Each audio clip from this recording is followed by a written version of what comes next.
Channel. Last video में हमने बात कर चुके हैं कि पेज लिस्ट किस तरीके से बनानी है डेवलपर एंड पे, जहाँ पे हम कीज़ बनाएंगे और उसको रेडी करेंगे कंटेंट टीम के लिए। अब बात करते हैं हम कंटेंट पेजेस की, कंटेंट साइट की बात कर रहे हैं, जहाँ पे कंटेंट में हमें सबसे पहले लिस्ट देखनी है कि ये लिस्ट हमने किस तरीके से बनाई है कि जब भी हमने हमारे न्यू पेज लेआउट से यानी डेवलपमेंट एंड से कोई भी नए पेज बनाए हैं तो कंटेंट टीम को वो पेज कैसे दिखेंगे। तो सबसे पहले चलते हैं हम कंटेंट पेजेस के लिए हमारे कोड में। यहाँ पे आते हैं हम हमारे पेजेस के अंदर और यहाँ देखते हैं कि हमने बनाया है ब्रैकेट के अंदर कंटेंट पेजेस। इसके अंदर हमारे पास है page.tsx। page.tsx के ऊपर हमने कंपोनेंट डाला है कंटेंट लिस्ट पेज का। यहाँ पे हमने जैसे कि प्रीवियस वीडियो में पेज लिस्ट के अंदर लिस्ट पेजेस के अंदर काम किया था उसी तरीके से यहाँ पे किया। सबसे पहले हमने टाइप स्क्रिप्ट को डिफ़ाइन किया कि हमारे पास पेज लिस्ट में हमें क्या क्या डेटा दिखेगा। दूसरी चीज़, हमने यहाँ पे CSS मॉड्यूल को ऐड कर लिया। ये हमारा यूज़ क्लाइंट है, जो कंपोनेंट है कंटेंट लिस्ट पेज, ये हमारा कंपोनेंट है इसी, और ये हमारा क्लाइंट एंड पे चलेगा, इसलिए हमने इसमें क्या लिखा, यूज़ क्लाइंट। नाउ हमारे पास पेज का पाथ चाहिए हमें कि कौन से पेज पे है, तो उसके लिए हमने ले लिया use path name hook. Next slash navigation से निकलेगा हमारे पास use path name. Page name हमारा करंट पेज। पेज नेम के अलावा हमारी सारी चीज़ें डायनेमिक हैं, तो हमने क्या ले लिया, की कॉलन स्ट्रिंग, यानी यहाँ पे की होगी वो स्ट्रिंग होगी। स्ट्रिंग एरे के अंदर आएगी या सिंपल एक स्ट्रिंग भी आ सकती है।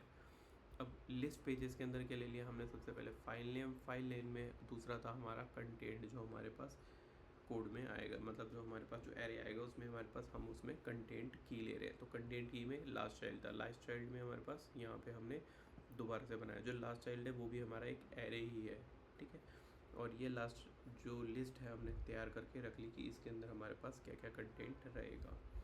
नाउ हमने क्या किया, कंटेंट डेटा लेगा, सेट कंटेंट डेटा में यूज स्टेट लेगा और ये लिस्ट को यहाँ पे डाल दिया एरे की फॉर्म में, और अभी पहले ब्लैंक एरे दे दिया, ठीक, ये हमने रख लिया।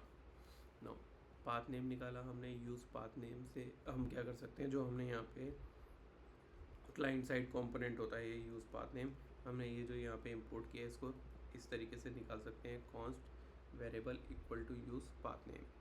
कंटेंट लिस्ट के अंदर हमने क्या किया, सबसे पहले इसकी बात बाद में करते हैं, सबसे पहले चलते हैं यहाँ। जैसे ही हमारा पेज लोड होता है हमारे पास क्या होगा, एक क्विक फैच डेटा फायर होना चाहिए, जहाँ जो हमारा क्या करेगा, हमारी जो लिस्टिंग बनाई हुई थी, लिस्ट पेजेस जो जेसन की बनाए थे हमने लिस्ट पेजेस में से लेआउट से, उनको गेट करने के लिए हम क्या करेंगे, फैच का यूज़ करेंगे और वो API चलेगी। तो API चलेगी तो हमारी यहाँ पे आएगी। अब वो API करेगी क्या, हमने क्या लिखा, असिंग फंक्शन बनाया, response await fetch slash API Jason content list, जिसका अगर रिस्पॉन्स ओके नहीं आता तो हमें एरर थ्रो करेगा, अदरवाइज डेटा आएगा और वो सेट हो जाएगा हमारा सॉरी इस ऊपर वाले लिस्ट डेटा के अंदर, ठीक है, यहाँ पे लिस्ट के अंदर चला जाएगा। इसकी बात हम अभी करते हैं आगे, पहले आगे चल लेते हैं नीचे कि यहाँ पे हमारे पास क्या डेटा है। जब यहाँ पे हम आए तो हमारे पास क्या चला, हमने डिव बनाया, h1 टैग ले लिया, जैसे दूसरे में लिए थे, फ्रैगमेंट ले लिया डिव बनाने के लिए, रैप लिया, ये ऊपर हम सीरियल नंबर्स हो रहे थे। देन उसके बाद हमने यहाँ कोड लिखना शुरू किया, हमारा यहाँ पे कंटेंट डेटा जो है उसको मैप किया लिस्ट पेज और यहाँ पे इंडेक्स नंबर में ले लिया। अगर हम यहाँ पे कॉलन लगा के इसका टाइप स्क्रिप्ट डिफाइन करते तो हमें यहाँ लिखने की नीड नहीं थी टॉप, हम यहाँ लिख सकते थे। यहाँ हमने जब ऊपर डिफाइन कर दिया है ऑलरेडी टाइप स्क्रिप्ट को, तो हमें नीड नहीं है यहाँ पे। ना क्या किया, स्लग निकाल लिया। करंट पेज का स्लग कैसे निकालेंगे, लिस्ट फाइल नेम और उसको डॉट से तोड़ देंगे तो हमारे पास स्लग आ जाएगा, यानी जो हमारा फाइल नेम क्रिएट हो रहा है तो वो हमारा क्या हो रहा है, विदाउट स्पेस अंडरस्कोर से क्रिएट हो रहा है, वो आ जाएगा। अब ऐसा क्यों किया, ये देखते हैं आगे।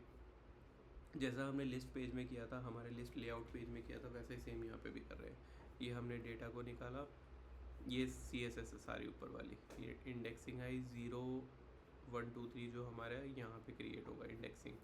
फिर इसके बाद ये हमने पाथ नेम निकाला कि करंट पेज का URL क्या बनेगा हमारा स्लग, उसमें पाथ नेम जो हमने यहाँ से निकाला है, पाथ नेम ये यूज़ पाथ नेम से, ठीक है, करंट। नाउ इसके बाद हमने क्या ले लिया, स्लग 0 पे टू स्ट्रिंग ले लिया और एडिट ट्रू कर दिया, ठीक है, ये आ गया। नाउ इसके बाद हमने क्या किया, लिंक बनाने के लिए स्लग पाथ नेम स्लग और एडिट लिख दिया इसको। तो जो हमारा व्यू बनेगा वो क्या बनेगा, इस तरीके का बनेगा। ये हमारा स्लग है, देखो अंडरस्कोर आ रहा है, और अगर आप देख रहे हो नीचे तो यहाँ पे देखना, आप यहाँ पे URL क्रिएट होगा, क्या आएगा, डैशबोर्ड कंटेंट पेज लिस्ट और स्लग जो हमने यहाँ पे लिया है, इस एंकर टैग में लिया है, ठीक है, ये वाला, ये स्लग आएगा, ठीक है, स्ट्रिंग की फॉर्म में। और ये हमारे पास होम पेज थी, लूडो पेज था हमारे पास वहाँ पे, और टेस्ट 2 पेज था। कैसे लिस्ट में जाते हैं इसके, तो देखो होम पेज, लूडो पेज और टेस्ट 2 पेज, तो ये तीनों हमारे पास यहाँ पे हमें मिल गए। तो वहाँ पे हमारे पास क्या एक ब्लैंक है, तो इसीलिए हमारे पास कंटेंट पेजेस में ब्लैंक आया, इसका कोई रोल नहीं है। तो हम इसकी बात करें अब क्या होगा, जब भी हम ये लिस्ट तैयार होगी तो इसके क्लिक के ऊपर हमें कंटेंट दिखने वाला है जो कि हम एडिट करेंगे। कैसे कि जैसे ही हम इसको क्लिक करते हैं तो हमारा URL चेंज हो जाएगा, और जब URL चेंज हो जाएगा तो हमारा URL कहाँ हमको लेके जाएगा, हमारा जहाँ पे न्यू फॉर्म बनने वाला है कंटेंट टीम के लिए। तो दोस्तों आपको समझ आया होगा कि ये अभी तक जो हमने बात की वो किस तरीके से हमने बनाए हैं लिस्टिंग को। ना अब बात कर लेते हैं कि इसके अंदर जो हमारी फैच API थी, ये जो चली है fetch API/JSON content page list, ये कैसे चली है। क्या करेंगे, API फोल्डर में जाते हैं, क्या लिखा है नाम, JSON कंटेंट पेज लिस्ट, यहाँ देखते हैं JSON कंटेंट पेज लिस्ट, इसको क्लिक करते हैं, इसके route.ts में चलते हैं।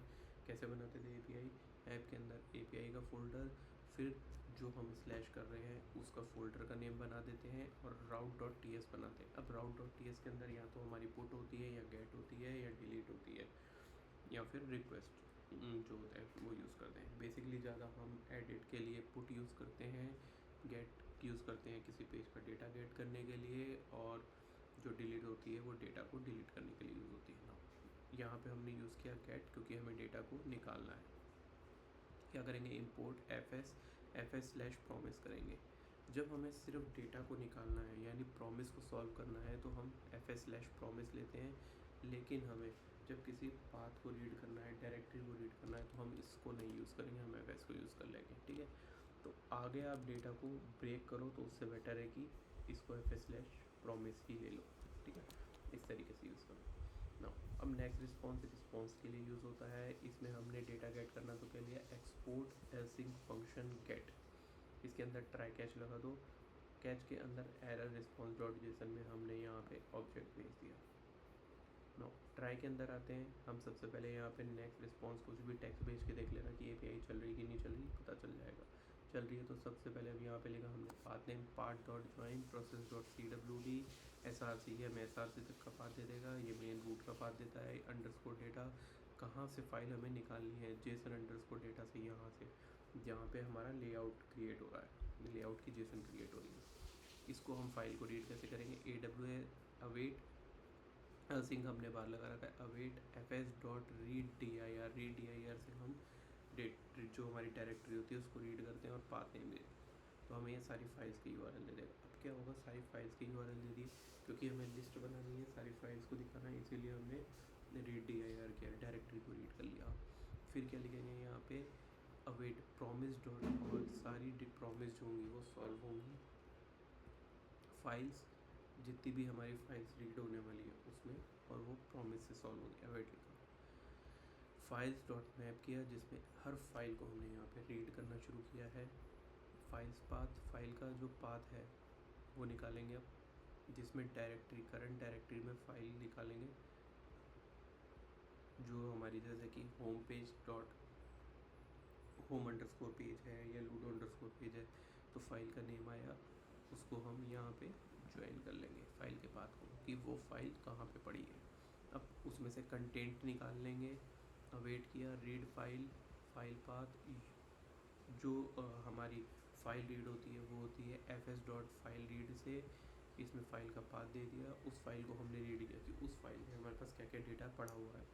और UTF-8 ये फ़ाइल की जो हमारे पास, देखो अब यहाँ पे जाओगे ना तो ये बोलता है कि सबसे पहले फ़ाइल का पाथ आएगा और वो किस एनकोडिंग में है उसके बारे में बताओ, फाइल के ऑप्शंस के बारे में बताओ। तो हम क्या लिखा, हमें क्या चाहिए, फाइल UTF-8 एनकोडिंग में चाहिए, तो हमने वो लिख दिया। फाइल कंटेंट में डेटा गया जिसमें से हमने फाइल नेम निकाला और जेसन डॉट पार्स करके कंटेंट को निकाल लिया। वहाँ पे क्या है, जेसन की फॉर्म में डेटा पड़ा है तो उसे हमें ब्रेक करना होगा। तो हमने क्या लिखा, जो डेटा है वो एरे की फॉर्म में आ रहा है उसे जेसन बना के डालना है, तो हमने क्या लिखा, कंटेंट जेसन डॉट पार्स, और ये लिख दिया, इसको रिटर्न करा दिया। ये डेटा आ गया हमारे पास। अब डेटा को हमने यहाँ से भेज दिया, जिस डेटा को हमने क्या किया था, हमारे फॉर्म में गेट कर लिया। यहाँ ये रहा हमारा, ये सेट डेटा कर लिया हमने। यहाँ से हमने डेटा को निकाल लिया था और उसको हमने यहाँ पे ब्रेक किया है, ठीक है। एरे की फॉर्म में हमें डेटा मिल गया। तो दोस्तों समझ आ गया होगा कि API किस तरीके से काम करती है। चैनल को सब्सक्राइब कर लीजिए, वीडियो को लाइक और शेयर ज़रूर कीजिएगा। मिलते हैं नेक्स्ट वीडियो में इसी तरीके की और चीज़ों के लिए।